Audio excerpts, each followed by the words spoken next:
पायाभूत शिक्षण अभ्यासक्रम इयत्ता पहिली आपण जे काही प्रशिक्षण घेत आहोत त्या प्रशिक्षणामध्ये आजचा हा दुसरा दिवस आणि गट कार्यामध्ये आम्हाला आमच्या आजच्या या संपूर्ण गटाला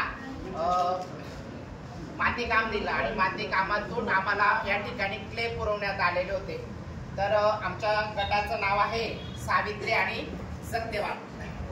बघा आपल्याकडे सरांनी आपल्याला सूचना दिली होती की आपल्याला कल्पनेनुसार करायचं आहे, परंतु आपल्याकडे जो येणारा मुलगा आहे पहिलीचा, आपण हे मी वाक्य नेहमी ऐकलंय की आपल्याकडे येणारा मुलगा अगोदर मातीचा गोळा होता, आपल्याला त्याला आकार द्यायचा आहे, परंतु आता आमचा गट असा म्हणतोय की आताचा येणारा मुलगा हा डिजिटल आहे आणि त्या डिजिटल मुलाला आपल्याला स्वीकारायचंय।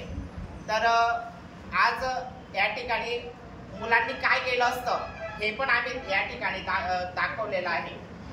हे सर्व कलाकुसर आमच्या जगताप सरांचे आहे। त्यांनी जर पहिलीचा मुलगा आता आपल्या वर्गात आला तर तो छानपैकी केळी, मुळा, नंतर आंबा, मिरची, नंतर स्ट्रॉबेरी, वांगे, जांभूळ आणि मोसंबी असं बनवलेलं आहे। म्हणजे आपल्याकडे येणारा मुलगा हे सहज बनवू शकतो। पण आजच्या या प्रशिक्षणामध्ये खरं मेहनत असते, खरी कसर असते ती शिक्षकांची।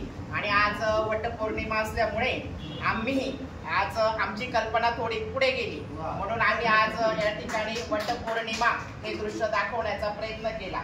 म्हणून आमच्या संपूर्ण गटाचं नाव आहे सावित्री सत्यवान। या ठिकाणी आम्ही वडाचं झाड दाखवलेलं आहे। वडाच्या झाडाला लाल लाल फळं असतात, ते फळं दाखवण्याचा प्रयत्न केला।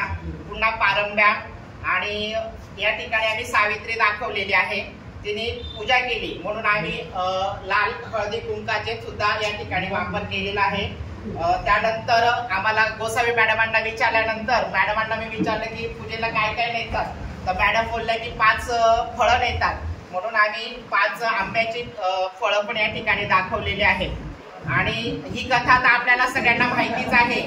ही कथा आपल्याला सगळ्यांना माहिती की हे वट सावित्री पौर्णिमा सण कसा सुरू झाला, तर म्हणजे सत्यवानाचे प्राण गेले होते आणि ते प्राण परत आणण्यासाठी सावित्रीने वडाच्या